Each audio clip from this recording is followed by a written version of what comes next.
नमस्कार दोस्तों, मैं आनंद चौहान आप सभी का स्वागत करता हूं टीचिंग विद आनंद चौहान में। दोस्तों आज हम स्टार्ट करने वाले हैं उत्तर प्रदेश पुलिस कांस्टेबल परीक्षा 2022 में जीएस का प्रैक्टिस सेट 1। दोस्तों ये आज से स्टार्ट होगा हमारा जीएस का प्रैक्टिस सेट 1 है। ये वही क्वेश्चन है दोस्तों जो आपके प्रीवियस एग्जाम में पूछे गए हैं। इसमें दोस्तों हम 38 प्रश्नों को संग्रह लेकर आए हैं। इसमें हम 38 प्रश्नों को कवर करेंगे विथ प्रैक्टिस एंड कॉन्सेप्ट की। तो चलिए दोस्तों, सभी लोग एक बार सेशन को लाइक करेंगे और अपने दोस्तों में शेयर करेंगे। फटाफट दोस्तों इस वीडियो को सभी लोग शेयर करेंगे अपने दोस्तों में। जल्दी से सभी लोग सेशन को शेयर करेंगे फटाफट। वीडियो स्टार्ट होने वाली है दोस्तों आज हम पढ़ेंगे दोस्तों यूपी कांस्टेबल का जीएस का प्रैक्टिस सेट 1। आज से स्टार्ट हो रहा है दोस्तों प्रैक्टिस सेट 1, जिसमें दोस्तों यूपी कांस्टेबल में 38 प्रश्न पूछे जाते हैं। दोस्तों यदि आप हमारे प्रैक्टिस सेट से जुड़े रहेंगे तो आप 38 में 30+ स्कोर यूपी कांस्टेबल परीक्षा 2022 में 100% करेंगे। बस आप हमारे साथ कंटिन्यू जुड़े रहें और वीडियो को कंटिन्यू देखते रहें शुरू से लेकर। दोस्तों यदि आप हमारे साथ एंड तक बने रहेंगे तो आपको वीडियो विद कॉन्सेप्ट के अच्छे से समझ में आएगा और आप आने वाली परीक्षा में अच्छा स्कोर कर पाएंगे। तो चलिए दोस्तों, एक बार जल्दी से सभी लोग सेशन को शेयर कर देंगे जल्दी से फटाफट। और जो भी कैंडिडेट हमारे चैनल पर नया हो दोस्तों वो चैनल को सब्सक्राइब कर लें और बेल आइकन को प्रेस कर लें, जिससे आने वाली दोस्तों सभी नोटिफिकेशन उसको समय पर मिल सके। तो चलिए दोस्तों जल्दी से सेशन को शेयर करेंगे सभी लोग। एक बार फटाफट वीडियो को लाइक करेंगे और सेशन को शेयर करेंगे। चलिए दोस्तों एक बार जल्दी से सभी लोग सेशन को शेयर करेंगे। चलिए दोस्तों वीडियो को स्टार्ट करते हैं। तो आज का पहला क्वेश्चन आप लोगों के सामने ये रहा। दोस्तों पूछा है दाभोल विद्युत परियोजना किस राज्य में है। फटाफट दोस्तों इसका राइट आंसर देंगे सभी लोग। महाराष्ट्र, छत्तीसगढ़, पंजाब, हरियाणा। दाभोल विद्युत परियोजना किस राज्य में है। दाभोल विद्युत परियोजना किस राज्य में है, क्या बोलेंगे भैया लोग। इसमें हम बोलेंगे ऑप्शन ए महाराष्ट्र में। कहाँ पर है दोस्तों दाभोल विद्युत परियोजना किस राज्य में है दोस्तों, महाराष्ट्र में स्थित है। क्या होगा दोस्तों, महाराष्ट्र में स्थित है। दाभोल विद्युत परियोजना महाराष्ट्र में स्थित है। नेक्स्ट क्वेश्चन पर चलते हैं। अम्लीय वर्षा का मुख्य कारक क्या है। SO2, NO2, SO2 एवं NO2 दोनों, या इनमें से कोई नहीं। सभी लोग आंसर कर देंगे। अम्लीय वर्षा का मुख्य कारक क्या है। अम्लीय वर्षा को हम दोस्तों क्या बोलते हैं दोस्तों, इसको हम बोलते हैं दोस्तों एसिड रेन। क्या बोलते हैं दोस्तों, एसिड रेन। एसिड मीन्स क्या होता है दोस्तों, अम्ल होता है, और रेन मीन्स दोस्तों क्या होती है, वर्षा होती है। नाम से ही लग रहा होगा acid rain. Acid rain means होता है दोस्तों अम्लीय वर्षा। अम्लीय वर्षा का दोस्तों जो pH मान होता है दोस्तों 5.5 होता है। यदि 5.5 से यदि इसका मान कम हो दोस्तों तो क्या होती है दोस्तों, अम्लीय वर्षा होती है। क्या होती है दोस्तों, एसिड रेन यानी अम्लीय वर्षा होती है। तो आपसे पूछा है अम्लीय वर्षा का मुख्य कारक क्या है। जब दोस्तों एसिड रेन होती है तब दोस्तों इसमें दो प्रमुख अम्ल बनते हैं। कौन कौन से बनते हैं दोस्तों, एक तो हमारा बनता है दोस्तों H2SO4, जिसको दोस्तों हम बोलते हैं दोस्तों सल्फ्यूरिक अम्ल H2SO4, और एक बनता है दोस्तों हमारा HNO3, जिसको दोस्तों बोलते हैं नाइट्रिक अम्ल। एक होता है हमारा H2SO4, एक बनता है HNO3 यानी सल्फ्यूरिक अम्ल और नाइट्रिक अम्ल। जो H2SO4 होता है दोस्तों, इसमें दोस्तों इसका होता है 2/3 यानी 66% दोस्तों हम लगभग बोल सकते हैं। और जो HNO3 होता है दोस्तों, यह लगभग होता है 1/3। 1/3 होता है HNO3 यानी नाइट्रिक अम्ल, और 2/3 होता है दोस्तों H2SO4 यानी सल्फ्यूरिक अम्ल। तो हमारा जो H2SO4 इससे बन जाता है दोस्तों हमारा SO2, और NO3 से बन जाता है दोस्तों हमारा NO2। तो यहाँ पर दोस्तों हमारा राइट आंसर हो जाएगा SO2 और NO2 दोनों। तो ये दोनों क्या है दोस्तों, ये हमारे अम्लीय वर्षा के मुख्य कारक है। कैसे दोस्तों, ये पॉल्यूटेट हैं, ये प्रदूषक हैं। कौन कौन से, सल्फर डाइऑक्साइड और नाइट्रस ऑक्साइड। ये कैसे हैं दोस्तों, यही अम्लीय वर्षा के मुख्य प्रदूषक यानी मुख्य कारक है, SO2 और NO2 दोनों। नेक्स्ट है दोस्तों, भारत में मुद्रा प्रणाली कब जारी हुआ था। 1947, 1957, 1967, 1969। तो बताएंगे सभी प्यारे दोस्त, भारत में मुद्रा प्रणाली कब जारी हुआ था। दोस्तों ये मोस्ट इंपॉर्टेंट क्वेश्चन है दोस्तों, एक एग्जाम में काफ़ी बार पूछा गया है। भारत में मुद्रा प्रणाली कब जारी हुआ था। तो दोस्तों ये हुआ था 1957 यानी 1957 में। ये इसका दोस्तों राइट आंसर हो जाएगा। 1957 में भारत में मुद्रा प्रणाली जारी हुई थी। कब हुई थी दोस्तों, 1957 में, याद रखना। नेक्स्ट, CF एंड्रूज को दीनबंधु की उपाधि किसने दी थी। CF एंड्रूज को दीनबंधु की उपाधि किसने दी थी। CF एंड्रूज को दीनबंधु की उपाधि किसने दी थी दोस्तों? सभी प्यारे दोस्त आंसर देंगे। जयप्रकाश नारायण, जवाहरलाल नेहरू, सुभाष चंद्र बोस या फिर महात्मा गांधी। तो सभी प्यारे दोस्त आंसर देंगे सभी से फटाफट फटाफट सभी प्यारे दोस्त आंसर देंगे। किसने CF एंड्रूज को दीनबंधु की उपाधि दी थी? तो दोस्तों CF एंड्रूज को दीनबंधु की उपाधि दी थी महात्मा गांधी ने। किसने दी थी दोस्तों? महात्मा गांधी ने CF एंड्रूज को दीनबंधु की उपाधि दी थी। अब दोस्तों जो महात्मा गांधी जी CF एंड्रूज के कौन थे दोस्तों? ये CF एंड्रूज के दोस्तों मित्र थे। क्या थे दोस्तों? मित्र थे। महात्मा गांधी CF एंड्रूज के मित्र थे। और जो CF एंड्रूज था दोस्तों यह एक अंग्रेज था। क्या था दोस्तों? यह अंग्रेज था। CF एंड्रूज एक अंग्रेज था और ये महात्मा गांधी का एक मित्र था। तो महात्मा गांधी ने दोस्तों इस अंग्रेज को दीनबंधु की उपाधि दी थी। और दोस्तों जो CF एंड्रूज था यह वह अंग्रेज था जिसने महात्मा गांधी को बहुत प्रभावित किया। इसी ने महात्मा गांधी को भारत चलने के लिए कहा था कि अब तुम भारत चलिए और वहाँ की राजनीति को सक्रिय कीजिए। तो ये किसने कहा था दोस्तों? CF एंड्रूज जो थे महात्मा गांधी इनसे बहुत ही प्रभावित थे। तो याद रखना CF एंड्रूज को दीनबंधु की उपाधि किसने दी थी? महात्मा गांधी ने। नेक्स्ट है दोस्तों, स्विट्जरलैंड में कैसी नागरिकता दी जाती है? मोस्ट इंपॉर्टेंट क्वेश्चन है दोस्तों, ये काफ़ी बार एग्जाम में रिपीट हुआ है। स्विट्जरलैंड में कैसी नागरिकता दी जाती है? एकल नागरिकता, दोहरी नागरिकता या दोनों या इनमें से कोई नहीं? सभी प्यारे दोस्त इसका राइट आंसर देंगे। और वीडियो के लास्ट में दोस्तों आप लोगों को अपना स्कोर बताना है कि आप लोगों का स्कोर कितना रहा है, और कमेंट बॉक्स में ज़रूर बताएं कि आप लोगों को क्लास कैसी लगी। और दोस्तों ये क्वेश्चन जो हैं ये यूपी पुलिस कांस्टेबल के साथ साथ अन्य वनडे एग्ज़ाम में भी आपके लिए इम्पोर्टेंट हैं। ज़रूरी नहीं कि आपके यूपी पुलिस कांस्टेबल का यदि आपको थंबनेल दिखाई दे रहा है तो आप ये समझेंगे कि नहीं ये यूपी कांस्टेबल के लिए ही है। नहीं दोस्तों, ये आपके सभी एग्जाम के लिए, क्योंकि GS ऐसा सब्जेक्ट है दोस्तों, ये आपके सभी एग्जाम में पूछी जाती है। आज की डेट में दोस्तों यदि आप कोई भी कंपटीशन उठा के देख लेंगे ना तो उसमें GS, static GK, current affairs दोस्तों सभी में आती है। तो दोस्तों यूपी कांस्टेबल के साथ साथ आप जिसकी भी तैयारी कर रहे हैं वह सभी परीक्षा के लिए आपके दोस्तों लिए महत्वपूर्ण है। तो आप इसके नोट्स ज़रूर बनाते रहना और इनको बार बार रिवीजन भी करते रहना। तो चलिए दोस्तों बताएंगे इसका राइट आंसर क्या हो जाएगा। और ज़्यादातर कैंडिडेट दोस्तों इस प्रश्न का आंसर गलत करेंगे। मुझे मालूम है ज़्यादातर लोग इसका आंसर दोस्तों गलत करेंगे। तो मैं आपको बता दूं, क्या स्विट्जरलैंड में दोस्तों एकल नागरिकता दी जाती है? दोस्तों स्विट्जरलैंड में क्या एकल नागरिकता है कि या दोहरी नागरिकता है या दोनों? आपको बता दूं दोस्तों स्विट्जरलैंड में कोई सी भी दोस्तों नागरिकता नहीं है, कोई भी नागरिकता नहीं है। एक इम्पॉर्टेंट क्वेश्चन आपसे पूछा जाता है दोस्तों कि जो स्विट्जरलैंड है इसमें जो इसका प्रेसिडेंट होता है, राष्ट्रपति जो होता है दोस्तों, इसका प्रेसिडेंट होता है, जो प्रेसिडेंट होता है इसका दोस्तों आपसे कार्यकाल पूछा जाता है। इसका दोस्तों कार्यकाल कितना है, क्या बताएंगे आप सभी प्यारे दोस्त? स्विट्जरलैंड के प्रेसिडेंट का कार्यकाल कितना होता है दोस्तों? इसका दोस्तों कार्यकाल होता है दोस्तों 1 वर्ष। कितना होता है दोस्तों? 1 वर्ष इसका कार्यकाल होता है। स्विट्जरलैंड के प्रेसिडेंट का कार्यकाल 1 वर्ष तक का होता है। क्या दोस्तों आप हमें बताएंगे, क्या दोस्तों वह द्वारा अपॉइंटमेंट कर सकता है, यानी द्वारा नियुक्ति ले सकता है दोस्तों? क्या उसकी नियुक्ति द्वारा हो सकती है? क्या उसकी नियुक्ति द्वारा हो सकती है? आप कहेंगे जी नहीं, उसकी नियुक्ति द्वारा नहीं हो सकती है।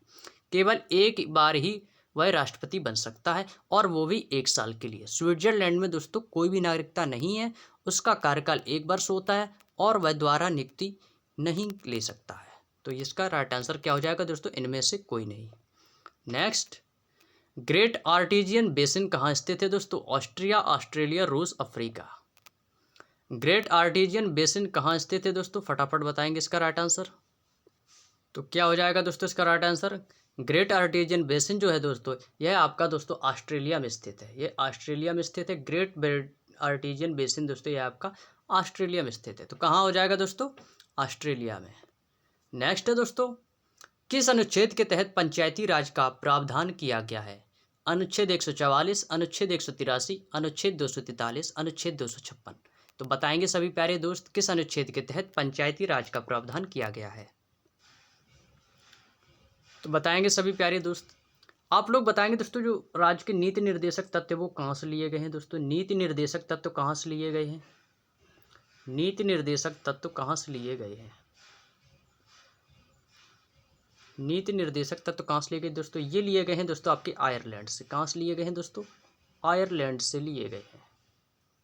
राज्य के नीति निर्देशक तत्व कहाँ से लिए गए हैं दोस्तों? आयरलैंड से। और जो आपका दोस्तों जो पंचायती राज प्रावधान है, ये आपका दोस्तों अनुच्छेद 243 आर्टिकल 243 से लिया गया है। पंचायती राज का प्रावधान दोस्तों आर्टिकल 243 से है। और जो नीति निर्देशक तत्व है, ये आपके दोस्तों आयरलैंड से लिया गया है। नेक्स्ट, कुंद्रेमुख किस लिए प्रसिद्ध है? कुंद्रेमुख किस लिए प्रसिद्ध है? लोहे के लिए, अभ्रक, कोयला या मैग्नीशियम के लिए? कुंद्रेमुख जो है दोस्तों यह आपका लोहे के लिए प्रसिद्ध है। किस लिए दोस्तों? यह आपका लोहे के लिए प्रसिद्ध है। कुंद्रेमुख किस लिए प्रसिद्ध है दोस्तों? आप सभी बताएंगे दोस्तों कुंद्रेमुख किस लिए प्रसिद्ध है? लोहे के लिए प्रसिद्ध है। नेक्स्ट, मनुष्य द्वारा कितने डेसिबल से ऊपर की ध्वनि तीव्रता से नहीं सुना जा सकता है, यानी वह सह नहीं सकता है। कितने डेसिबल की ध्वनि की तीव्रता को वह नहीं सुन सकता है, यानी हम कह सकते हैं कि शोर होने लगता है जिसे मनुष्य सह नहीं सकता है, यानी सुन नहीं सकता है। अब जैसे बात करते हैं दोस्तों डीजे की, डीजे तो हम वैसे सुन लेते हैं, लेकिन यदि आप कोई कार्य कर रहे हैं तब यदि कोई डीजे बजा दे तो आप उसको नहीं सुनेंगे, तो आपके लिए वह दोस्तों शोर होगा। तो जो शोर होता है यह दोस्तों आपका 90 डेसिबल से प्लस, यानी 90 डेसिबल से जो ऊपर की जो ध्वनि होती है, इसको दोस्तों बोलते हैं शोर। तो यहाँ पर दोस्तों ऑप्शन सी हमारा राइट आंसर हो जाएगा। 95 डेसिबल्स दोस्तों व्यक्ति सुन नहीं सकता है। 95 डेसिबल की ध्वनि की तीव्रता को व्यक्ति नहीं सुन सकता है, क्योंकि 95 के ऊपर जाके दोस्तों शोर होने लगता है। क्या होने लगता है दोस्तों? शोर शराबा होने लगता है। तो हमारा राइट आंसर हो जाएगा 95 डेसिबल। नेक्स्ट है दोस्तों लिटमस। ये दोस्तों लिटमय नहीं है दोस्तों, यहाँ पर लिटमस दिया गया है। यहाँ पर दोस्तों करेक्शन कर लेंगे सभी लोग, यहाँ पर हो जाएगा दोस्तों लिटमस। लिटमस, लिटमस किससे मिलाया है? लिटमस, तो लिटमस किससे बनता है दोस्तों? किससे प्राप्त होता है लिटमस? क्या शैवाल से प्राप्त होता है, या कवक से, या लाइकेन से? तो लिटमस जो होता है ये दोस्तों हमारा लाइकेन से प्राप्त होता है। किससे दोस्तों? ये लाइकेन वनस्पति होती है दोस्तों, एक ये लाइकेन वनस्पति से प्राप्त होता है। लाइकेन वनस्पति से प्राप्त होता है। तो लिटमस पेपर होता है दोस्तों ये लाइकेन वनस्पति से प्राप्त होता है। इसको याद रखना दोस्तों, ये इंपॉर्टेंट क्वेश्चन है और इजी क्वेश्चन है। लिटमस किससे बनता है दोस्तों? लाइकेन नामक वनस्पति से। नेक्स्ट हो जाएगा दोस्तों सद्भावना दिवस किस दिन मनाया जाता है? एक दिवस आपसे 100% दोस्तों पूछा जाएगा। सद्भावना दिवस किस दिन मनाया जाता है? 12 अगस्त, 14 अगस्त, 20 अगस्त या 24 अगस्त? सभी प्यारे दोस्त इसका आंसर देंगे। सद्भावना दिवस तो जो है दोस्तों यह हमारा 20 अगस्त को मनाया जाता है। किसके कारण मनाया जाता है दोस्तों? ये राजीव गांधी के जन्म दिवस पर मनाते हैं। राजीव गांधी के जन्म दिवस पर मनाते हैं। कौन सा दिवस मनाते हैं दोस्तों? राजीव गांधी के जन्मदिन पर दोस्तों हम सद्भावना दिवस मनाते हैं। राजीव गांधी के जन्मदिन पर, जन्मदिन पर कौन सा दिवस मनाते हैं दोस्तों? 20 अगस्त को राजीव गांधी के जन्मदिन पर हम सद्भावना दिवस मनाते हैं। नेक्स्ट, विषुवतीय क्षेत्रों में कौन सी वर्षा होती है? चक्रवाती वर्षा, मानसूनी वर्षा, पर्वतीय वर्षा या संवहनीय वर्षा? तो बताएंगे सभी प्यारे दोस्त। क्या हो जाएगा दोस्तों? चक्रवाती वर्षा हो जाएगी, या मानसूनी वर्षा, पर्वतीय वर्षा? तो ऑप्शन डी दोस्तों हो जाएगी हमारी कौन सी वर्षा हो जाएगी? संवहनीय वर्षा। कौन सी वर्षा दोस्तों? संवहनीय वर्षा हो जाएगा इसका राइट आंसर। संवहनीय वर्षा होती है दोस्तों विषुवतीय क्षेत्रों में। अब बात करते हैं दोस्तों जो संवहनीय वर्षा होती है, संवहनीय वर्षा क्या क्या होती है? संवहनीय वर्षा दोस्तों वह वर्षा होती है जो गर्म हवा, जब गर्म हवा जो चलती हैं वो जब ऊपर उठ जाती हैं, जब ऊपर जाती हैं, तो ऊपर जब गर्म हवा जाती हैं ऊपर की ओर, ऊपर जो हमारा जो तापमान होता है, टेम्परेचर कैसा होता है दोस्तों? ठंडा होता है। तो ये गर्म हवा जो है नीचे से जब ऊपर की ओर जाती हैं दोस्तों, तो वह कैसी हो जाती हैं दोस्तों? ये वो ठंडी हो जाती हैं। कैसी हो जाती हैं दोस्तों? ठंडी हो जाती हैं। तो वो ठंडी होकर दोस्तों नीचे की ओर फिर वो क्या होती हैं दोस्तों? बरसने लगती हैं। नीचे की ओर दोस्तों वो बूंदें बनकर बरसने लगती हैं। तो जो ये दोस्तों वर्षा होती है इसी को दोस्तों हम बोलते हैं संवहनीय वर्षा। क्या बोलते हैं दोस्तों? इसी वर्षा को हम बोलते हैं संवहनीय वर्षा। तो विषुवतीय क्षेत्र में कौन सी वर्षा होती है? तो ऑप्शन डी दोस्तों हमारा राइट आंसर हो जाएगा, संवहनीय वर्षा। नेक्स्ट, केंद्रीय वनस्पति अनुसंधान संस्थान कहाँ स्थित है? मोस्ट इंपॉर्टेंट, केंद्रीय वनस्पति अनुसंधान संस्थान कहाँ है? सभी प्यारे दोस्त बताएंगे। बनारस, हरिद्वार, लखनऊ, देहरादून? बताएंगे सभी प्यारे दोस्त। केंद्रीय वनस्पति अनुसंधान संस्थान ऑप्शन सी दोस्तों हमारा राइट आंसर हो जाएगा। केंद्रीय वनस्पति अनुसंधान संस्थान दोस्तों कहाँ पर है दोस्तों, ये हमारा लखनऊ में स्थित है। कहाँ पर है दोस्तों, ये हमारा लखनऊ में स्थित है। कौन सा केंद्रीय वनस्पति अनुसंधान संस्थान। और लखनऊ में दोस्तों क्या क्या स्थित है, लखनऊ में दोस्तों एक है विश्व अनुसंधान संस्थान। विश्व अनुसंधान संस्थान कहाँ स्थित है, यह भी दोस्तों लखनऊ में स्थित है। और जो आम अनुसंधान संस्थान है ये भी दोस्तों आपका लखनऊ में स्थित है। तो वनस्पति अनुसंधान संस्थान कहाँ हो गया दोस्तों, लखनऊ में स्थित हो जाएगा। नेक्स्ट, आइबिस किस देश का राष्ट्रीय पशु है। एक आइबिस पशु होता है दोस्तों, भाई आपको बताना है कि जो आइबिस है वह किस देश का राष्ट्रीय पशु है। अपने भारत का राष्ट्रीय पशु क्या है दोस्तों, बाघ है। तो उसी प्रकार आइबिस जो है वो किस देश का राष्ट्रीय पशु है, फ्रांस, जर्मनी, थाईलैंड या फिर जापान। तो आइबिस किस देश का राष्ट्रीय पशु है दोस्तों, आइबिस जो है दोस्तों ये आपका जापान का राष्ट्रीय पशु है। कहाँ का है दोस्तों, जापान का। आप बताएंगे दोस्तों नेपाल का राष्ट्रीय पशु क्या है, नेपाल का राष्ट्रीय पशु क्या है। नेपाल का है दोस्तों राष्ट्रीय पशु काऊ। काऊ में से दोस्तों क्या होता है, गाय। नेपाल का राष्ट्रीय पशु दोस्तों गाय है। और जो आइबिस है दोस्तों ये हमारा जापान का है। नेक्स्ट, स्वतंत्र भारत की पहली औद्योगिक नीति की घोषणा किसने की, कब की थी। स्वतंत्र भारत की पहली औद्योगिक नीति की घोषणा कब हुई थी, 1486 में, 1946 में, 1947, 1948 में।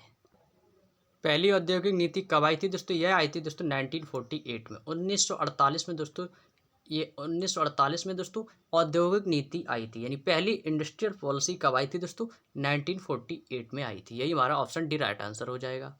नेक्स्ट, उस पहले गवर्नर जनरल का नाम बताइए जिन पर महाभियोग चलाया गया था। मोस्ट इंपॉर्टेंट दोस्तों है क्वेश्चन, मोस्ट इंपॉर्टेंट दोस्तों, दिमाग में छाप लो ना, most important question. Governor general का नाम बताइए, उस गवर्नर जनरल का नाम बताना है दोस्तों जिस पर महाभियोग चलाया गया था। Warren Hastings, Ripon, Lytton, Lord Dalhousie. दोस्तों आप बताएंगे जो लॉर्ड डलहौजी था इसने कौन सी एक चलाई थी दोस्तों, doctrine of lapse. Doctrine of lapse एक इसने प्रथा चलाई थी, कौन सी, डॉक्ट्राइन ऑफ लैप्स। इसको क्या बोलते हैं दोस्तों, डॉक्ट्राइन ऑफ लैप्स को बोलते हैं दोस्तों राज्य हड़प नीति। क्या बोलते हैं दोस्तों, राज्य हड़प नीति। याद रखना दोस्तों, काफ़ी बार एग्जाम में पूछा गया है। राज्य हड़प नीति की प्रथा किसने चलाई थी दोस्तों, यह चलाई थी दोस्तों लॉर्ड डलहौजी में। जो रेलगाड़ी जो पटरी बिछाते हैं दोस्तों, ये इसका श्रेय किसको जाता है, इसका श्रेय भी दोस्तों लॉर्ड डलहौजी को जाता है। किसको जाता है, लॉर्ड डलहौजी को। तो आपको बताना है दोस्तों वह कौन सा गवर्नर जनरल था जिस पर दोस्तों महाभियोग चलाया गया था। तो महाभियोग जो दोस्तों चलाया गया था वो सबसे पहले चलाया गया था दोस्तों वारेन हेस्टिंग्स पर। किस पर चलाया गया था दोस्तों, वारेन हेस्टिंग्स पर पहला महाभियोग जो चलाया गया था। नेक्स्ट है दोस्तों, वसा को पचाने वाला एंजाइम कौन सा है। वसा को पचाने वाला एंजाइम कौन सा है दोस्तों, एमाइलेज, ट्रिप्सिन, टॉयलिन या लाइपेज। तो कौन सा हो जाएगा दोस्तों, लाइपेज एंजाइम जो है दोस्तों ये हमारा वसा को पचाने वाला एंजाइम है। कौन सा दोस्तों, लाइपेज। लाइपेज कैसा एंजाइम है दोस्तों, ये वसा को पचाने वाला है। और जो टाइलिन है ये दोस्तों किसका है, ये लार को पचाने का एंजाइम है। तो लार किसका एंजाइम होता है दोस्तों, टाइलिन का एंजाइम कौन सा दोस्तों, ये किसका है, लार का। तो लार का एंजाइम कौन सा दोस्तों, टाइलिन। और जो दोस्तों एमाइलेज है ये भी दोस्तों किसका है, लार का है। तो लाइपेज दोस्तों क्या हो जाएगा, वसा को पचाने का एंजाइम लाइपेज। नेक्स्ट, हेमावती किस नदी की सहायक नदी है, गोदावरी, गंगा, कृष्णा, कावेरी। तो हेमावती किस नदी की दोस्तों सहायक नदी हो जाएगी दोस्तों, यह दोस्तों हो जाएगी कावेरी नदी की सहायक नदी। किसकी, कावेरी नदी की। और एक नदी और है दोस्तों हेमावती की, भवानी नदी। भवानी नदी इसकी भी दोस्तों सहायक नदी कौन सी है दोस्तों, इसकी भी सहायक नदी है दोस्तों हमारी कावेरी। कौन सी नदी, कावेरी नदी। इसकी भवानी नदी और हेमावती, इन दोनों नदियों की दोस्तों सहायक नदी कौन सी है, कावेरी नदी इसकी सहायक नदी है। लगता है दोस्तों एक प्रश्न छूट गया है, अभी देखते हैं दोस्तों। यहाँ से दोस्तों हो गया 13, 14, 15, 16, 17। एक दोस्तों क्वेश्चन नंबर 17 एक प्रश्न छूट गया है, अभी देखते हैं उसको। एक प्रश्न था जो दोस्तों हमारा छूट गया था, 16 के बाद दोस्तों 18 आ गया था। तो दोस्तों यहाँ से हमने कवर कर लिया इसको, 15 हमारा कवर हो गया और 16, और इसके बाद दोस्तों आता है आपका 17। राज्यसभा की पहली बैठक कब हुई थी दोस्तों, मोस्ट इंपॉर्टेंट क्वेश्चन है। क्वेश्चन नंबर दोस्तों 17, राज्यसभा की पहली बैठक कब हुई थी दोस्तों, ये दोस्तों आपकी हुई थी 13 मई 1952 को। कब हुई थी दोस्तों, 13 मई 1952 को राज्यसभा की पहली बैठक हुई थी। दोस्तों ये मोस्ट इंपॉर्टेंट क्वेश्चन है, इसको दिमाग पे छाप लेना। 13 मई 1952 को राज्यसभा की पहली बैठक हुई थी। नेक्स्ट, ये 18 हो चुका है दोस्तों। नेक्स्ट 19 भी हो चुका है। 20, चंद्रप्रभा राष्ट्रीय वन्य प्राणी अभ्यारण्य किस राज्य में है। चंद्रप्रभा राष्ट्रीय वन्य प्राणी अभ्यारण्य किस राज्य में स्थित है? मध्य प्रदेश, उत्तर प्रदेश, हिमाचल प्रदेश या राजस्थान? बात करते हैं दोस्तों सबसे पहले चंद्रप्रभा राष्ट्रीय वन्य जीव अभ्यारण्य कहाँ स्थित है दोस्तों? यह दोस्तों आपका है उत्तर प्रदेश में स्थित। कहाँ पर है दोस्तों? उत्तर प्रदेश में। बात करते हैं दोस्तों मध्य प्रदेश की। मध्य प्रदेश में कौन सा अभ्यारण्य स्थित है? बांधवगढ़। बांधवगढ़ दोस्तों अभ्यारण्य कहाँ पर स्थित है दोस्तों? यह बांधवगढ़ जो है दोस्तों यह आपका मध्य प्रदेश में स्थित है। उत्तर प्रदेश में एक फेमस अभ्यारण्य और है दोस्तों, दुधवा। दुधवा यह दोस्तों आपका कहाँ पर है? दुधवा नेशनल पार्क, यह आपका उत्तर प्रदेश में स्थित है। बात करते हैं दोस्तों हिमाचल प्रदेश की। हिमाचल प्रदेश में कौन सा अभ्यारण्य है? Great Himalayan. तो ग्रेट हिमालयन ये दोस्तों कहाँ पर है दोस्तों? ये नेशनल पार्क, ये हमारा हिमाचल प्रदेश में है, ग्रेट हिमालयन। बात करते हैं दोस्तों राजस्थान की। राजस्थान में कौन सा अभ्यारण्य है दोस्तों? आपने नाम सुना होगा रणथंभौर। रणथंभौर कहाँ पर है दोस्तों? यह आपका राजस्थान में स्थित है। रणथंभौर अभ्यारण्य किस राज्य में स्थित है? राजस्थान में। ग्रेट हिमालयन हिमाचल प्रदेश, दुधवा और चंद्रप्रभा उत्तर प्रदेश और बांधवगढ़ मध्य प्रदेश। और एक दोस्तों है Kanha national park. Kanha national park दोस्तों यह कहाँ पर? मोस्ट इंपॉर्टेंट है दोस्तों, यह आपका एमपी में पड़ता है। कहाँ पर पड़ता है दोस्तों? यह भी आपका एमपी यानी मध्य प्रदेश में पड़ता है। नेक्स्ट, बेस्ट बेकरी हत्याकांड किस राज्य से संबंधित है? बेस्ट बेकरी हत्याकांड किस राज्य से संबंधित है? गुजरात, गोवा, केरल या राजस्थान? दोस्तों जो ये बेस्ट बेकरी हत्याकांड है, यह जो आपका हुआ था, यह दोस्तों आपका हुआ था 2002 में। कब हुआ था दोस्तों? यह आपका 2002 में बेस्ट बेकरी हत्याकांड हुआ था। तो जिसमें दोस्तों एक बेकरी में दोस्तों 14 लोग मारे गए थे। कितने लोग मारे गए थे दोस्तों? 14 लोग मारे गए थे। तो यह आपका किस राज्य से संबंधित है दोस्तों? यह आपका गुजरात राज्य से संबंधित है। तो बेस्ट बेकरी हत्याकांड 2002 में गुजरात में हुआ था, जिसमें दोस्तों कितने लोगों की हत्या हो गई थी दोस्तों? 14 लोगों की हत्या हो गई थी। नेक्स्ट, अंग्रेज तथा सिराजुद्दौला के बीच प्लासी का युद्ध कब हुआ था? अंग्रेज और सिराजुद्दौला के बीच प्लासी का युद्ध कब हुआ था दोस्तों? आपको बताना है। 23 अप्रैल 1757, 23 मई 1957, 23 जून 1757, 23 जुलाई 1757। आप एक बताएंगे दोस्तों चौसा का युद्ध कब हुआ था? चौसा का युद्ध कब हुआ था? चौसा का युद्ध कब हुआ था? सभी प्यारे दोस्त बताएंगे। चौसा के युद्ध है जो दोस्तों ये आपका दोस्तों हुआ था, ये हुआ था 1539 में। कब हुआ था दोस्तों? 1539 में। इसको याद रखने की ट्रिक बताऊं दोस्तों, ये जो 39 आ रहा है ना, चौसा एक दोस्तों आम की प्रजाति होती है। आपने सुना होगा ना चौसा आम, दशहरी आम। तो चौसा आम 39 रुपये किलो चल रहे हैं भाई। चौसा आम 39 रुपये किलो चल रहे हैं। तो आप याद रखना चौसा का युद्ध 1539। यदि आप ऐसे याद रखेंगे तो आप भूल नहीं पाएंगे। तो चौसा आम, चौसा का युद्ध पूछा जाए तो आपको याद रखना है चौसा आम 39 रुपये किलो है। तो 1539 में चौसा का युद्ध हुआ था। तो अंग्रेज और सिराजुद्दौला के बीच जो प्लासी का युद्ध हुआ था, ये हुआ था आपका 23 जून 1757 को। कब हुआ था दोस्तों? ये हुआ था आपका 23 जून 1757 को। अंग्रेज और सिराजुद्दौला के बीच जो प्लासी का युद्ध हुआ था, ये हुआ था आपका 23 जून 1757 को। Next, planning and the poor पुस्तक के लेखक कौन है?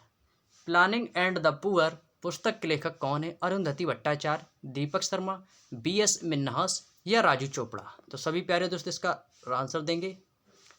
प्लानिंग एंड द पुअर पुस्तक के लेखक कौन हो जाएंगे? तो प्लानिंग एंड द पुअर पुस्तक है ये दोस्तों आपकी हो जाएगी BS मिन्हास। BS मिन्हास की पुस्तक है planning and the poor. Planning and the poor किसके दोस्तों? BS मिन्हास की। नेक्स्ट है दोस्तों जादू टोना से संबंधित वेद कौन सा है? जादू टोना से संबंधित वेद कौन सा है दोस्तों? बिल्कुल इजी है। तो जादू टोना से दोस्तों जो संबंधित वेद है वो है दोस्तों आपका ऑप्शन डी, अथर्ववेद। अथर्ववेद किससे संबंधित है दोस्तों? जादू टोना या वशीकरण। वशीकरण से संबंधित कौन सा वेद है दोस्तों? आपका यह है अथर्ववेद। वह कौन सा वेद है जो दोस्तों गद्य और पद्य दोनों में लिखा है? गद्य और पद्य दोनों में जो लिखा है दोस्तों वह कौन सा है? आपका यजुर्वेद है। यह दोस्तों आपका गद्य और पद्य दोनों में लिखा है। संगीत का वेद कौन सा होता है दोस्तों? संगीत का जो वेद है वह आपका दोस्तों सामवेद है। यह संगीत का वेद कहलाता है सामवेद। और दोस्तों आप बताएंगे जो सत्यमेव जयते, आप बताएंगे दोस्तों जो सत्यमेव जयते है आप किस उपनिषद से लिया गया है? सत्यमेव जयते किस उपनिषद से लिया गया है? यह दोस्तों आपका लिया गया है मुंडकोपनिषद। मुंडकोपनिषद से लिया गया है दोस्तों, मुंडकोपनिषद। मुंडकोपनिषद से कौन सा लिया गया है दोस्तों? सत्यमेव जयते। किस उपनिषद से? मुंडकोपनिषद से। दोस्तों हमारे वेद दोस्तों कितने हैं? वेदों की संख्या दोस्तों कितनी है? 4 है। पुराण कितने हैं दोस्तों? पुराण दोस्तों कितने हैं? 18 पुराण हैं। पुराण कितनी है दोस्तों? 18 हैं। और वेदांग दोस्तों कितनी है दोस्तों हमारे? वेदांग जो है दोस्तों ये हमारे इनकी संख्या दोस्तों है, वेदांगों की संख्या है 6। कितनी है दोस्तों? 6। वेदांग कितनी है दोस्तों? 6 वेदांग हो जाएंगे हमारे, और 4 वेद, 18 पुराण। तो जादू टोना का कौन सा वेद हो जाएगा दोस्तों? अथर्ववेद। गायत्री मंत्र का उल्लेख जो है दोस्तों ये हमारा ऋग्वेद में मिलता है। गायत्री मंत्र का उल्लेख दोस्तों किस में मिलता है? गायत्री मंत्र का उल्लेख जो है दोस्तों हमारा ऋग्वेद में मिलता है। नेक्स्ट, संगमरमर की रासायनिक संरचना होती है कैल्शियम सल्फेट की, कैल्शियम नाइट्रेट, कैल्शियम कार्बोनेट या कैल्शियम सिलिकेट की? कैल्शियम कार्बोनेट, ऑप्शन सी दोस्तों हमारा राइट आंसर हो जाएगा। इसका दोस्तों रासायनिक सूत्र होता है CaCO3। इसी को दोस्तों हम बोलते हैं कैल्शियम कार्बोनेट। तो संगमरमर की दोस्तों रासायनिक संरचना किसकी बनी होती है दोस्तों? कैल्शियम कार्बोनेट की, यही ठीक हो जाएगा। नेक्स्ट, हंटर कमीशन के गठन के समय भारत का वायसराय कौन था? Lord Lytton, Lord William Bentinck, Lord Ripon या लॉर्ड कैनिंग?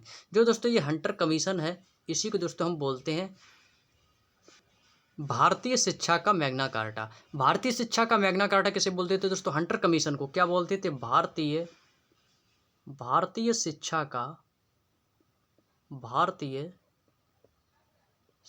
का मैग्ना कार्टा। क्वेश्चन पूछा जा सकता है कि भारतीय शिक्षा का मैग्ना कार्टा किसे कहा जाता है? तो भारतीय शिक्षा का मैग्ना कार्टा जो है दोस्तों ये हंटर कमीशन को कहा जाता है। भारतीय शिक्षा का मैग्ना कार्टा दोस्तों किसे कहा जाता है? मैग्ना कार्टा हंटर कमीशन को कहा जाता है। तो आपको बताना है जो हंटर कमीशन यानी भारतीय शिक्षा का जो मैग्ना कार्टा है, इसका गठन भारत में किसके समय हुआ था? किस वायसराय के समय हुआ था? इसका जो गठन है दोस्तों ये हुआ था 1882 में। कब? 1882 में। किसके समय हुआ था? ये हुआ था दोस्तों लॉर्ड रिपन। ऑप्शन सी दोस्तों इसका राइट आंसर हो जाएगा। लॉर्ड रिपन ने दोस्तों 1882 में हंटर कमीशन यानी भारतीय शिक्षा का मैग्ना कार्टा का गठन 1882 में लॉर्ड रिपन ने किया था। नेक्स्ट, नोबेल पुरस्कार प्राप्त करने वाली प्रथम मुस्लिम महिला कौन है? नोबेल पुरस्कार प्राप्त करने वाली प्रथम मुस्लिम महिला कौन सी है दोस्तों? मोस्ट इंपॉर्टेंट क्वेश्चन है, मोस्ट इंपॉर्टेंट। यूपी पुलिस 2022 में 100 में 99% चांस है दोस्तों, आपसे पूछा जा सकता है नोबेल पुरस्कार प्राप्त करने वाली प्रथम मुस्लिम महिला कौन है? और देखना दोस्तों, इसे 100 में 80% लोग ऐसे होंगे जिसको ये इस प्रश्न को गलत करेंगे। आप लोग सभी लोग ऑप्शन डी दे रहे हैं फातिमा बीवी, तो मैं आपको बता दूं कि फातिमा बीवी जो है बिल्कुल गलत आंसर है आप सभी का। फातिमा बीवी को नोबेल पुरस्कार प्राप्त करने वाली प्रथम महिला नहीं है दोस्तों, ये हैं दोस्तों आपकी शरीन इबादी। शरीन इबादी जो है दोस्तों ये नोबेल पुरस्कार प्राप्त करने वाली प्रथम मुस्लिम महिला हैं। ये जो थी दोस्तों ये ईरान की वकील थी। क्या थी दोस्तों? ईरान की वकील। ईरान की वकील थी दोस्तों। ये इनको जो है ये नोबेल पुरस्कार है दोस्तों ये कब मिला था? ये इनको मिला था दोस्तों 2003 में। कब मिला था दोस्तों? 2003 में ईरान की वकील शरीना इबादी को भारत में नोबेल पुरस्कार मिला था। ये तभी से जानने लगी हैं दोस्तों प्रथम मुस्लिम महिला। तो प्रथम मुस्लिम महिला कौन सी थी दोस्तों जिनको नोबेल पुरस्कार मिला है? शरीन इबादी। कब मिला था? 2003 में, याद रखना। नेक्स्ट, रूस तथा फिनलैंड को कौन सी रेखा अलग करती है? रूस तथा फिनलैंड को कौन सी रेखा अलग करती है? मैन रहीम रेखा, हिंडनबर्ग, मैगिनॉट या 49वीं समानांतर रेखा?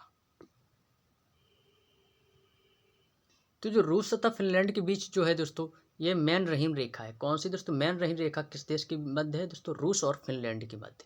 और जो हिंडनबर्ग रेखा ये दोस्तों किसके है? जर्मनी एवं पोलैंड के बीच। किसके है? जर्मनी और पोलैंड के बीच। जर्मनी और पोलैंड। बात करते हैं जो मैगिनॉट रेखा ये किस किस देशों के बीच की है? यह है जर्मनी और फ्रांस के बीच की है। जर्मनी और फ्रांस।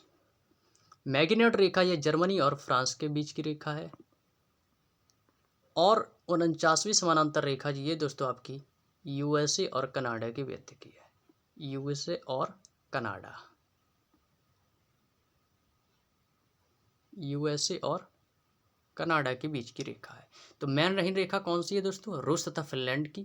हिंडनबर्ग रेखा जर्मनी और पोलैंड के बीच है। मैगिनॉट रेखा जर्मनी एवं फ्रांस। 49वीं समानांतर रेखा यूएसए व कनाडा। और दोस्तों जो भारत और चीन के बीच की रेखा उसको बोलते हैं दोस्तों मैकमोहन रेखा। और भारत और पाकिस्तान के बीच जो रेखा है उसको बोलते हैं दोस्तों रेड क्लिफ रेखा। नेक्स्ट, टमाटर का रंग लाल किसकी मौजूदगी के कारण होता है? दोस्तों बिल्कुल इजी क्वेश्चन है, इसको सभी लोग इसका राइट आंसर देंगे। यूरोक्रोम, कैरोटीन, विटामिन सी या लाइकोपीन। कौन सा हो जाएगा दोस्तों? ऑप्शन नंबर डी, लाइकोपीन के कारण टमाटर का रंग कैसा होता है दोस्तों? लाल होता है। तो लाइकोपीन के कारण टमाटर का रंग लाल होता है। कैरोटीन के कारण दोस्तों गाजर का पीला रंग, गाजर का पीला रंग किसके कारण होता है दोस्तों? गाजर का पीला रंग किसके कारण होता है दोस्तों? ये होता है आपका कैरोटीन के कारण, कैरोटीन के कारण। विटामिन सी को दोस्तों इंग्लिश में क्या बोलते हैं? एसकार्बिक एसिड। क्या बोलते हैं दोस्तों? एसकार्बिक एसिड। एसकार्बिक एसिड दोस्तों किसको बोलते हैं? विटामिन सी का। विटामिन सी का दोस्तों सबसे अच्छा स्रोत कौन सा है? विटामिन सी का सबसे अच्छा स्रोत दोस्तों कौन सा है? आंवला। कौन सा है दोस्तों? आंवला विटामिन सी का बहुत ही अच्छा स्रोत है। विटामिन सी की कमी से दोस्तों कौन सा रोग हो जाता है? विटामिन सी की कमी से दोस्तों इससे होने वाला जो रोग है दोस्तों, इससे होने वाला रोग कौन सा है दोस्तों? विटामिन सी की कमी से स्कर्वी। स्कर्वी रोग होता है जो दोस्तों विटामिन सी की कमी से हो जाता है। नेक्स्ट, हुमायूं के मकबरे का निर्माण किसने करवाया था? गुलबदन बेगम, मीरक मिर्जा ग्यास बेग, अकबर या हिजा बेगम। तो ये बनाया था किसने निर्माण करवाया था दोस्तों? हिजा नहीं दोस्तों, ये हाजी है। किसने? हाजी बेगम। ऑप्शन डी दोस्तों हमारा राइट आंसर हो जाएगा। गुलबदन बेगम नहीं है दोस्तों, हाजी बेगम है। कौन सी दोस्तों है? हाजी बेगम ने हुमायूं के मकबरे का निर्माण करवाया था। किसने दोस्तों? हाजी बेगम ने, याद रखना। नेक्स्ट, हाल ही में भारत, ईरान और किस देश के चाबहार बंदरगाह के संयुक्त उपयोग पर सहमति व्यक्त की है? नेपाल, पाकिस्तान, उज्बेकिस्तान या इनमें से कोई नहीं। दोस्तों ये करंट का क्वेश्चन है, आपको बताना है जल्दी से फटाफट इसका right answer. Option C, Uzbekistan. किसको शामिल कर लिया दोस्तों? उज्बेकिस्तान को शामिल कर लिया। तो ऑप्शन सी दोस्तों हमारा राइट आंसर हो जाएगा। दोस्तों जो प्रैक्टिस सेट में आपको करंट अफेयर्स के क्वेश्चन कराए, ये आपके दोस्तों दिमाग में 100% आनी चाहिए, क्योंकि एग्जाम में क्वेश्चन आपको यहीं से दोस्तों मिल जाएंगे। नेक्स्ट, हाल ही में अतुल कुमार गोयल को किस बैंक का नया एमडी एंड सीईओ नियुक्त किया गया है? आरबीएल बैंक, आरबीआई बैंक है दोस्तों, यहाँ पर आरबीआई बैंक है दोस्तों, आरबीआई बैंक या यस बैंक या पीएनबी बैंक यानी पंजाब नेशनल बैंक। तो किसको नियुक्त किया गया दोस्तों? पंजाब नेशनल बैंक का एमडी व सीईओ नियुक्त किया गया। किसको दोस्तों? अतुल कुमार गोयल को। नेक्स्ट, हाल ही में कहाँ सुराई इको टूरिज्म जोन का उद्घाटन किया गया है? पंजाब, उत्तराखंड, महाराष्ट्र या इनमें से कोई नहीं। तो बताएंगे दोस्तों, सुराई इको टूरिज्म जोन का उद्घाटन कहाँ पर किया गया है? पंजाब, उत्तराखंड, महाराष्ट्र। तो क्या बोलेंगे? उत्तराखंड। क्या बोलेंगे? उत्तराखंड में उद्घाटन किया गया है। तो सुराई इको टूरिज्म जोन का उद्घाटन कहाँ पर किया गया दोस्तों? उत्तराखंड में किया गया है। नेक्स्ट क्वेश्चन पर चलेंगे दोस्तों। हाल ही में कलिंग साहित्य पुरस्कार 2021 किसे मिला है? पवन सिंह, श्रीनिवास उद्गाता, प्रदीप साहा या इनमें से कोई नहीं। तो बताएंगे सभी प्यारे दोस्त किसे मिला है? तो ये मिला है दोस्तों श्रीनिवास उद्गाता को। किसे मिला है? श्रीनिवास उद्गाता को हाल ही में कलिंग साहित्य पुरस्कार 2021 से सम्मानित किया गया है। किसे? श्रीनिवास उद्गाता को। नेक्स्ट, उत्तर प्रदेश का पहला समाचार पत्र निम्न में से कौन था जो 1845 में गोविंद रघुनाथ दत्ते के संपादत्व में निकालना शुरू हुआ था? जागरण, हंस, बनारस अखबार, सरस्वती। तो बताएंगे सभी प्यारे दोस्त, 1845 में जो गोविंद रघुनाथ दत्ते का संपादत्व में निकलना शुरू हुआ था वह कौन सा समाचार पत्र है? जागरण है, हंस है या बनारस अखबार या सरस्वती? कौन सा दोस्तों इसका समाचार पत्र है? ऑप्शन सी, बनारस अखबार।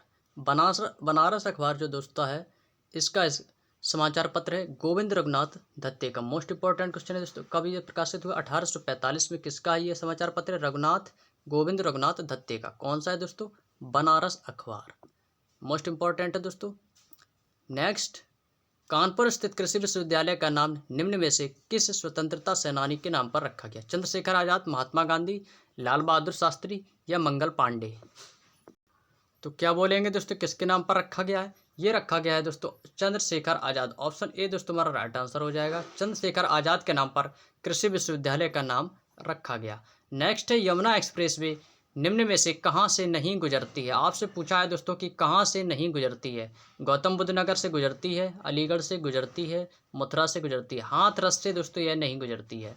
हाथरस से नहीं गुजरती है। तो यमुना एक्सप्रेस कहाँ से नहीं गुजरती है? हाथरस से। आपको याद रखने कहाँ कहाँ से गुजरती है? गौतम बुद्ध नगर से, अलीगढ़ से और मथुरा से गुजरती है। नेक्स्ट दोस्तों, ये रहा आज के इस प्रैक्टिस सेट का हमारा आखिरी क्वेश्चन।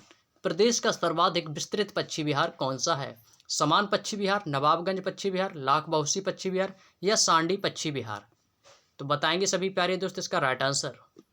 तो क्या बोलेंगे, कौन सा पश्चिमी बिहार हो जाएगा दोस्तों?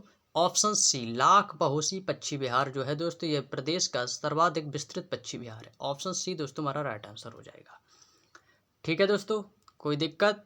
तो लाख बाउसी पश्चिमी बिहार है दोस्तों, ये प्रदेश का सर्वाधिक विस्तृत पश्चिमी बिहार है। तो दोस्तों वीडियो के लास्ट में कमेंट सेक्शन में आप सभी लोग जरूर बताएंगे कि आप लोगों का 38 में स्कोर कितना रहा है। आप लोगों का स्कोर कितना रहा है कि आप लोगों के 38 प्रश्नों में से आप लोगों का स्कोर कितना रहा है? कमेंट सेक्शन में दोस्तों आप हमें डेली बताया करें, क्योंकि आपका ये प्रैक्टिस सेट दोस्तों डेली करवाया जाएगा। आप लोगों का प्रैक्टिस सेट, हिंदी का प्रैक्टिस सेट दोस्तों स्टार्ट हो गया है, मैथ का भी प्रैक्टिस सेट स्टार्ट हो गया है और जीएस का भी प्रैक्टिस सेट स्टार्ट हो गया है दोस्तों आज से। तो आप सभी लोग वीडियो के लास्ट में अपना कमेंट बॉक्स में स्कोर जरूर बताया करें। जरूरी नहीं है दोस्तों, यदि आपका दोस्तों स्कोर कम आ रहा है ना तो कोई प्रॉब्लम नहीं दोस्तों, आपका स्कोर धीरे धीरे इंक्रीज होने लगेगा। बस आप हमारे साथ कंटिन्यू बने रहें और हमारे साथ कंटिन्यू मेहनत को करते रहें। और अपना स्कोर दोस्तों ईमानदारी से बताना, नहीं तो आप बढ़ा के बता दें। अपना वही स्कोर बताना दोस्तों जो आपका, भले ही आपके 8 नंबर आए हों या 10 नंबर आए हों, तो आप अपना रियल स्कोर बताना दोस्तों। मैं वीडियो के एंड के बाद आप लोगों का स्कोर जरूर देखूंगा कमेंट बॉक्स में कि आप लोगों का स्कोर कितना रहा है। दोस्तों यदि आपका कम आता है तो कोई दिक्कत नहीं, अभी तो दोस्तों स्टार्ट हुआ है ना, आज तो ये पहला प्रैक्टिस सेट है। धीरे धीरे आपका स्कोर इंक्रीज होने लगेगा। तो आप हमें लोग कमेंट बॉक्स में ज़रूर बताएं। यदि आप दोस्तों ज़्यादा बताएंगे तो समझ लेना आपका एग्जाम में उतना ही डाउन हो जाएगा। यदि आप ज़्यादा बताएंगे ना स्कोर, तो ऑटोमेटिक आपका एग्जाम में डाउन होना ही है। क्योंकि जो दोस्तों आप यदि ईमानदारी से बताएंगे ना तो आपका स्कोर धीरे धीरे इंक्रीज होगा और एग्जाम में भी दोस्तों आपका स्कोर अच्छा होगा। तो चलिए दोस्तों, यदि अभी तक आपने दोस्तों वीडियो को लाइक नहीं किया तो दोस्तों फटाफट वीडियो को लाइक कर देंगे और अपने दोस्तों में शेयर करेंगे। और यदि चैनल पर नए हो तो चैनल को सब्सक्राइब कर लें और बेल आइकन को प्रेस कर लें, जिससे आने वाली नोटिफिकेशन आपको समय पर मिल सके। तो दोस्तों मिलेंगे हम आप लोगों को नेक्स्ट वीडियो में। तब तक के लिए आप सभी प्यारे दोस्तों का बहुत बहुत धन्यवाद। जय हिंद, जय भारत। और दोस्तों यदि आप इस वीडियो से रिलेटेड यदि आप पीडीएफ लेना चाहते हैं तो आप हमारे टेलीग्राम ग्रुप को ज्वाइन कीजिए, वहाँ से इसकी पीडीएफ आप प्राप्त कर सकते हैं, जिसकी लिंक मैं आपको डिस्क्रिप्शन में दे दूंगा। टेलीग्राम की लिंक आपको डिस्क्रिप्शन में मिल जाएगी, वहाँ से आप जाकर टेलीग्राम ग्रुप को ज्वाइन कर सकते हैं और वहाँ से आपको हिंदी की प्रैक्टिस सेट और इस जीएस का प्रैक्टिस सेट वहाँ पर आपको मिल जाएगा। तो ठीक है दोस्तों, आप सभी प्यारे दोस्तों का बहुत बहुत धन्यवाद। Thank you so much.